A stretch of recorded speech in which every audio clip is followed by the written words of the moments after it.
जनूबी कश्मीर अनंतनाग के वेरीनाग इलाके के नौगाम में सिक्योरिटी फोर्सेस और मिलिटेंटों के बीच एनकाउंटर में एक मिलिटेंट को हलाक कर दिया गया। मजीद 2 से 3 मिलिटेंटों के छिपे होने की खबर है। तो ये एनकाउंटर किया गया है। आपको ये भी बता दें कि जनूबी कश्मीर में अनंतनाग के वेरीनाग इलाके के नौगाम में सिक्योरिटी फोर्सेस और मिलिटेंटों के बीच मुठभेड़ हुई है और इसमें एक मिलिटेंट को हलाक कर दिया गया है, जबकि मजीद 2 से 3 मिलिटेंटों के छिपे होने की खबर बताई जा रही है।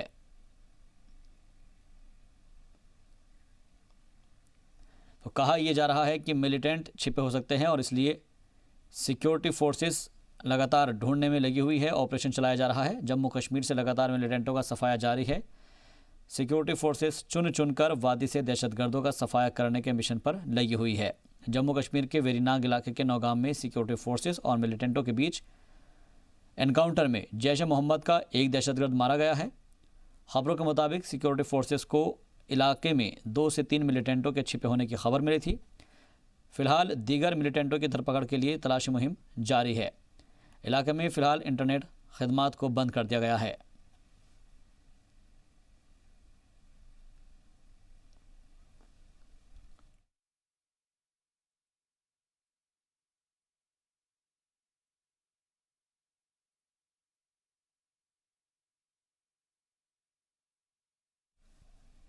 तो जो खबर थी उसके मुताबिक ये कहा जा रहा है कि जैश-ए-मोहम्मद के 2 से 3 दहशतगर्द अनंतनाग के वेरीनाग के पास नौगाम इलाके में छिपे हुए थे और इसका पता जैसे ही चला तो आज तड़के फ़ौज की 19 आरआर और रियासती पुलिस खुसूसी मुहिम दस्ते की मुश्तरका कार्रवाई चलाती हुई नजर आई और जवानों को अपने ठिकाने की तरफ आता देख मिलिटेंटों ने फायरिंग शुरू कर दी। हालांकि इस दौरान जवानों ने भी अपनी पोजीशन ली और जवाबी फायर किया और इसके बाद दोनों से तरफ से गोलियों से की जो बौछार है वो हो गई। सिक्योरिटी फोर्सेस ने दहशतगर्दों को कई बार सरेंडर करने के लिए कहा, लेकिन उनकी तरफ से गोलीबारी जारी रही। तलाशी मुहिम के दौरान उन्हें वहां गोलियां से छलनी करते हुए एक मिलिटेंट की लाश मिली है। साथ ही असलहा भी बरामद हुआ है। मारे गए मिलिटेंट की पहचान अनंतनाग में नौपुरा के रहने वाले इकबाल के तौर पर हुई है। अफसरान के मुताबिक इकबाल के 2 और साथियों के कहीं छिपे होने के इम्कान हैं और जिसकी वजह से सिक्योरिटी फोर्सेस ने पूरे इलाके की घेराबंदी की है और तलाशी मुहिम को जारी रखा है।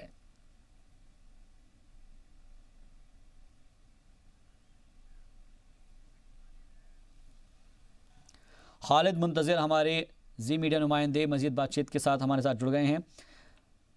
खालिद, आपसे जानना चाहेंगे कि जिस तरीके से ये मुठभेड़ हुई है, किस तरह की जो एक खबर मिली थी जिसके बाद वेरीनाग इलाके में इनकाउंटर हुआ है और एक मिलिटेंट को मार गिराया गया है।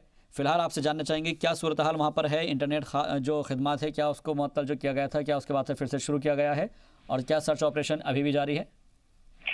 देखिए शादाब, ये जो ऑपरेशन अमल में लाया गया, ये डूरू वेरीनाग के का जो इलाका है वहाँ का जो नौगाम इलाका है वहाँ पे सिक्योरिटी फोर्सेस को मुसद्दी का इत्तला मिली थी कि वहाँ पे 2 से 4 मिलिटेंट्स छुपे बैठे हैं, जिसके बाद सुबह 5 बजे के करीब सिक्योरिटी फोर्सेस इलाके का मुहासरा किया और जिस बीच एक मुख्तसर सी झड़प हुई है और जिस झड़प में एक मिलिटेंट मारा गया जिसका ताल्लुक जो है जैश-मोहम्मद से बताया जाता है और जिसकी शिनाख्त जैसे आपने खुद बताया मोहम्मद इकबाल के बतौर हुई है और जो नौपुरा जो है वहाँ का डूरू इलाके का रहने वाला है और साथ ही में उसके बाद जो है नजदीक की जंगल है, जंगल एरिया है जिसमें मिलिटेंटों के भागने की जो खबर मिली थी उसके बाद उस इलाके को सारे इलाके को मास्टर में लिया गया था और जिस बीच मिलिटेंटों की तलाश बड़े पैमाने पर शुरू की गई थी।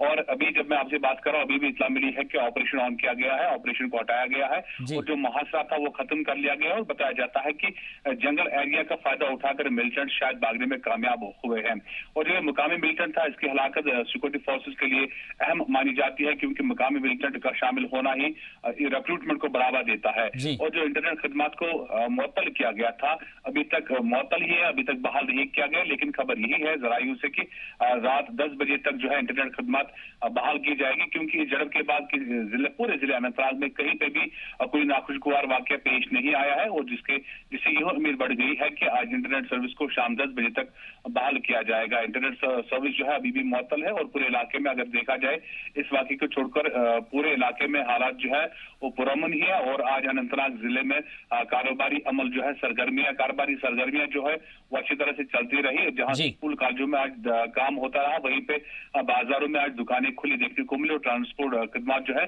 वो भी बहाल थी। जी शादाब, बहुत बहुत शुक्रिया मजीद बातचीत के लिए, तमाम अपडेट के लिए आपका। तो कुल मिलाकर देखा जाए तो यहाँ पर अब जो है इंटरनेट खदमात को जो मुअत्तल किया गया था वो अभी भी बंद है और साथ ही तलाशी मुहिम जो है वो की जा रही है, क्योंकि जिस तरीके से जो दहशतगर्द मारा गया है उसके बाद ये कहा जा रहा है कि 2 से 3 मिलिटेंटों के छिपे होने की खबर मिली थी, क्योंकि बाकी के मिलिटेंट कहाँ गए हैं अभी तक उसका कोई पता नहीं चल सका है।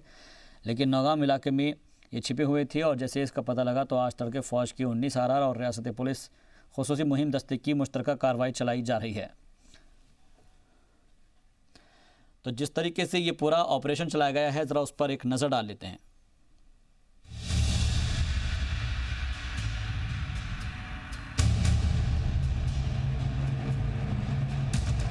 जम्मू कश्मीर से लगातार मिलिटेंटों का सफाया जारी है। सिक्योरिटी फोर्सेस चुन चुनकर वादी से मिलिटेंटों का सफाया करने के मिशन पर लगी हुई है। जनूबी कश्मीर के वेरीनाग इलाके के नौगाम में सिक्योरिटी फोर्सेस और मिलिटेंटों के बीच एनकाउंटर में जैश-ए-मोहम्मद का एक मिलिटेंट मारा गया है। खबरों के मुताबिक सिक्योरिटी फोर्सेस को इलाके में 2 से 3 मिलिटेंटों के छिपे होने की खबर मिली थी। फिलहाल दीगर मिलिटेंटों की धरपकड़ के लिए तलाशी मुहिम जारी है। इलाके में फिलहाल इंटरनेट खिदमात को मुअत्तल कर दिया गया है। मिली जानकारी के मुताबिक जैश-ए-मोहम्मद के 2 से 3 मिलिटेंट अनंतनाग में वेरीनाग के पास नौगाम इलाके में छिपे हुए थे। इसका पता चलते ही तड़के फौज की 19 आरआर और रियासती पुलिस खुसूसी मुहिम दस्ते की मुश्तरका कार्रवाई चलाई जा रही है। जवानों को अपने ठिकाने की तरफ आते हुए देख मिलिटेंटों ने फायरिंग शुरू कर दी। हालांकि जवानों ने भी अपनी पोजीशन ली और जवाबी फायर किया। इसके बाद दोनों जानिब से गोलियों की बौछार शुरू हो गई। सिक्योरिटी फोर्सेस ने मिलिटेंटों को कई बार सरेंडर करने के लिए कहा, लेकिन उनकी तरफ से गोलीबारी जारी रही। तलाशी मुहिम के दौरान उन्हें वहां गोलियों से छलनी एक मिलिटेंट की लाश मिली है। साथ ही असलहा भी बरामद हुआ है। मारे गए मिलिटेंट की पहचान अनंतनाग में नौपुरा के रहने वाले इकबाल के तौर पर हुई है।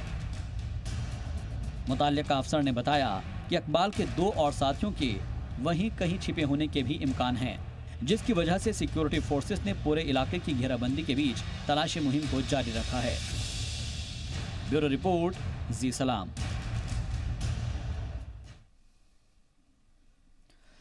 जनूबी कश्मीर के अनंतनाग जिले में शहीद हुए फौजी जवान को सुपुर्द खाक किया गया। जवान के जनाजे में मकामी लोगों का हुजूम उमड़ पड़ा और ये जवान घर पर ईद मनाने के लिए आया था, लेकिन दहशतगर्दों ने उसको गोली मारकर उसको शहीद कर दिया है और साथ ही फौज ने इस बहादुर जान को खराज अकीदत पेश किया है। पेश एक रिपोर्ट।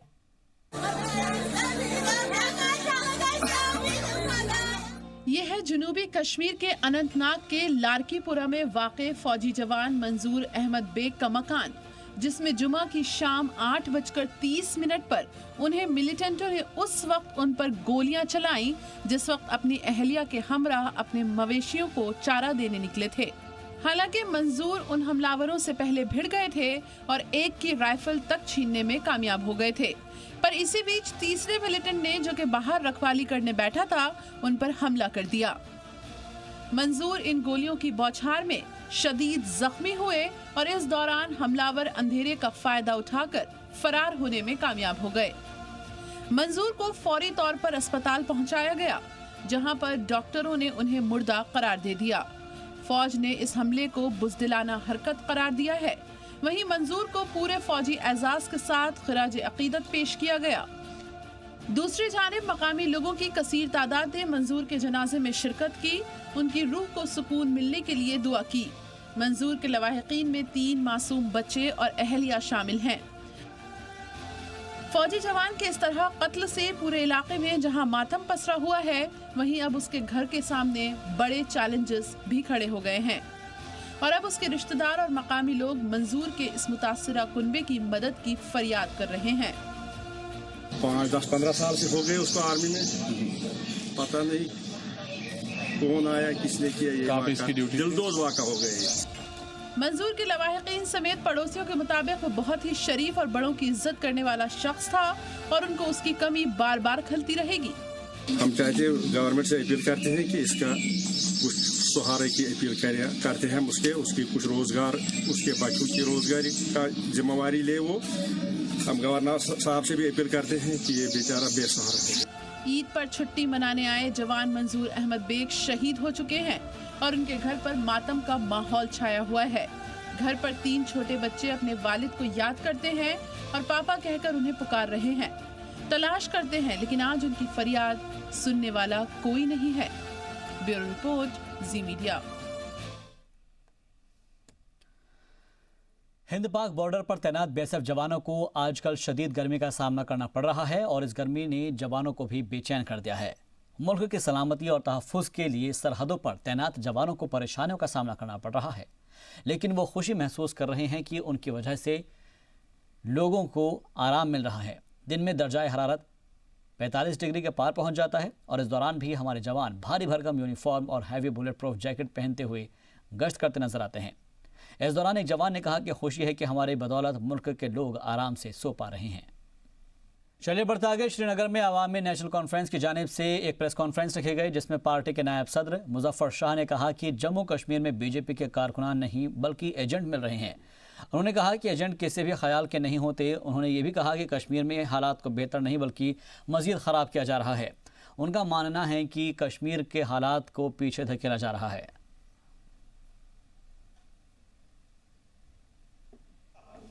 जो बेसिस बनता है कॉन्स्टिट्यूशन ऑफ इंडिया का, वो आर्टिकल 370 है। उसके तहत 35A भी आता है, सब कुछ आता है। जब आपने उस चीज़ के सामने अपना सर झुकाया है, तो आज आप न तो 35A को टच कर सकते हैं, न 370 को टच कर सकते हैं, न आज आप जो डिलिमिटेशन की बातें उड़ा रहे हैं इसको टच कर सकते हैं। ये बेसिक मुद्दा हमारा होगा। जम्मू कश्मीर सरकार ने शनिवार को जम्मू कश्मीर बैंक के सदर परवेज अहमद नेंगरू को बैंक के चेयरमैन ओहदे से हटा दिया। महकमे इक्तसादियात के एडिशनल सेक्रेटरी विशाल शर्मा की जानिब से जारी हिदायत में कहा गया है कि परवेज अहमद को बोर्ड ऑफ डायरेक्टर्स के डायरेक्टर ओहदे से हटा दिया गया है और इसी के चलते वो अब बैंक के चेयरमैन व बोर्ड के मैनेजिंग डायरेक्टर भी नहीं रहे हैं। इसके साथ ही सरकार ने RK छिब्बर को जम्मू कश्मीर बैंक के बोर्ड ऑफ डायरेक्टर्स का डायरेक्टर के तौर पर नामजद किया है। ताहम पूरा इम्कान है कि उन्हें ही बैंक का अबूरी चेयरमैन और मैनेजिंग डायरेक्टर के तौर पर तकर्रुर किया जाए। परवेज अहमद को चेयरमैन के ओहदे से हटाने के कुछ ही घंटे बाद JK बैंक के श्रीनगर मौजूद हेडक्वार्टर में विजिलेंस ऑर्गेनाइजेशन कश्मीर की छापेमारी ने सनसनी फैला दी है।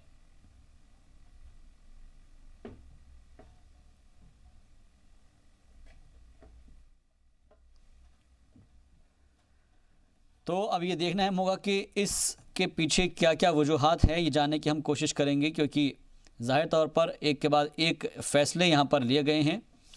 क्योंकि जिस तरीके से जम्मू कश्मीर बैंक के सदर परवेज़ अहमद नेंगरू को बैंक के चेयरमैन ओहदे से हटा दिया गया है और उसके बाद जो छापेमारी की गई है उससे कई चीज़ें निकल कर सामने आती है। और हमारे ब्यूरो चीफ सैयद तजमुल मज़ीद बातचीत के साथ हमारे साथ जुड़ गए हैं। तजमुल, आपसे जानना चाहेंगे कि परवेज़ अहमद J&K बैंक के जो चेयरमैन थे उनको अब ओहदे से बरतरफ कर दिया गया है, उसके पीछे क्या वजूहात सामने आई है अभी तक?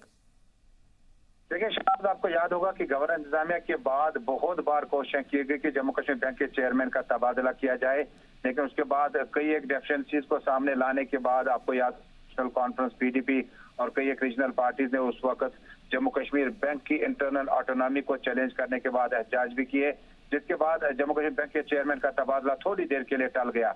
लेकिन आज सुबह 10 बजे ये खबर डेवलप हुई कि इलाके में JK बैंक का जो कॉर्पोरेट ऑफिस है TRC चौक में, वहां से ये इतला जमा की गई कि जम्मू कश्मीर के चेयरमैन जो हैं जम्मू कश्मीर बैंक के, उन्हें तब्दील किया गया और जम्मू के सीनियर डायरेक्टर को अब इस ओहदे के लिए तैनात किया गया। गालिबन इसका मकसद ये था कि जम्मू कश्मीर बैंक में आपको याद होगा कि साबिक deputy chief minister Kavinder Gupta समेत कई एक लीडरान ने कई एक इशारे भी किए थे कि जम्मू कश्मीर बैंक में सब कुछ ठीक ठाक नहीं चल रहा है, जब ज़ाब्त इखलाक जो है उसको बालाइताक रखा गया था और कई एक जगहों पर कर्जे पे लोन हासिल करने के बाद कई एक जगहों पर मामला खड़े हुए थे। लेकिन बिलाखिर ये जो आज फैसला हुआ है इसमें 3 अहम चीजें सामने आई हैं। सबसे बड़ी पहली चीज जो खड़ी हुई कि जम्मू कश्मीर बैंक में क्या जो रिक्रूटमेंट पॉलिसियां हैं वो ट्रांसपेरेंट है या नहीं। उसके बाद जो कर्जे हासिल किए गए हैं उन्हें किस तरह से हासिल किया जाएगा, किस तरह से है। शेयर मार्केट में जो इस वक्त जम्मू कश्मीर बैंक का शेयर है वो कितना ऊपर जा रहा है। और जब ये खबर आई कि जम्मू कश्मीर बैंक के चेयरमैन का तबादला हुआ तो यकीनन आप मंडे को जब शेयर मार्केट स्टॉक मार्केट का जब आप देखेंगे हाल तो उसमें जम्मू कश्मीर बैंक का शेयर मार्केट जो है तकरीबन 15 से 20% नीचे आ जाएगा, जिसका गालिबन मतलब है कि फिजिकल डेफिसिट जो पहले से बैंकिंग में यहाँ पर बहुत बड़ा चैलेंज था।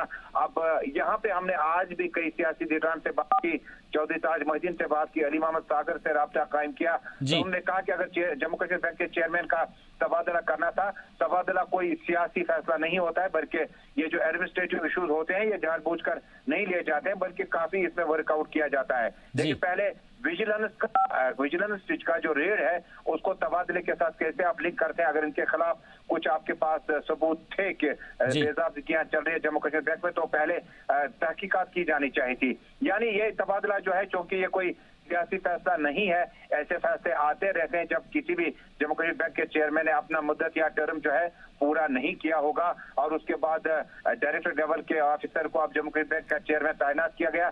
लेकिन सबसे अहम मामला शहबाज इसमें यह है कि विजिलेंस की जो टीम जब जम्मू कश्मीर कॉर्पोरेट ऑफिस पहुंची, रेड डाले गए, उसके बाद तमाम फाइलें लाई गई कि किस तरह से क्या कहीं जो कर्जे हासिल किए गए हैं कई स्टेक होल्डर्स ने कहीं उसका टेरर फंडिंग मामले से कोई लेना देना तो नहीं है। काफी सारे मामला हैं जिसको लेकर जम्मू कश्मीर बैंक के चेयरमैन परवेज अहमद नंगलू को आज अटैच किया गया और ये देखना होगा कि आने वाले दिनों में कि जम्मू कश्मीर बैंक में विजिलेंस का जो टीम दाखिल हुआ रेड पड़ने के बाद क्या वहां से वो हासिल कर पाते हैं जो बाद में अवाम में लाई जा सकती है। जी, लेकिन तजम्मुल ये तो अब आने वाले वक्त में ही पता चलेगा क्योंकि जब इसकी रिपोर्ट सामने आएगी कि आखिर विजिलेंस को वहां पर क्या कुछ मिला है। लेकिन इसके अलावा ये कहा जा रहा है कि R.K. छिब्बर को जम्मू कश्मीर बैंक के बोर्ड ऑफ डायरेक्टर्स का डायरेक्टर बनाया गया है, इसके तौर पर नामजद किया गया है और ये भी इम्कान जताए जा रहे हैं कि उन्हें बैंक का अबूरी चेयरमैन और मैनेजिंग डायरेक्टर बनाया जाएगा। इसके पीछे क्या कुछ वजूहात तलाशी जाए? देखिए, R.K. छिब्बर चूंकि एक सीनियर बैंकर रहे हैं और डायरेक्टर के ओहदे पे रहे हैं, जम्मू से इनका ताल्लुक है, रिहाड़ी इलाके से। जब हम इंटर्म डायरेक्टर की बात करते हैं उसके बाद अबूरी चेयरमैन की बात करते हैं, क्या उनके पास इतने हासिल इख्तियारात रहेंगे जब आप एक्टिंग चेयरमैन के तौर पर जम्मू कश्मीर बैंक में चीफ एग्जीक्यूटिव हैसियत से काम करेंगे। उसके बाद जो माली खसारा रियासती सरकार को है या जो दूसरे बैंकिंग कंपटीशन में है, आपका जो HDFC है, जो पंजाब नेशनल बैंक है, ICI है, उनके साथ शेयर मार्केट में आप कैसे कम्पीट कर पाएंगे, क्या उतना तजुर्बा उन्हें हासिल है, ये आने वाले वक्त में बताएगा। लेकिन जम्मू प्रोविंस से ये पहली बार ऐसा हुआ होगा कि डॉक्टर हसीब द्राबू के बाद काफी सारे चेयरमैन आए गए लेकिन सभी का ताल्लुक करीबन कश्मीर प्रोविंस से ही था। लेकिन अब ये जम्मू से जब चेयरमैन आएंगे तो कहीं ऐसा ना हो कि जम्मू बिल्कुल अब ये देखना अहम होगा कि इसके पीछे क्या क्या इम्कान नजर आते हैं और साथ ही कौन कौन लोग इसमें शामिल होते हैं। बहुत बहुत शुक्रिया मजीद बातचीत के लिए, तमाम जानकारी के लिए।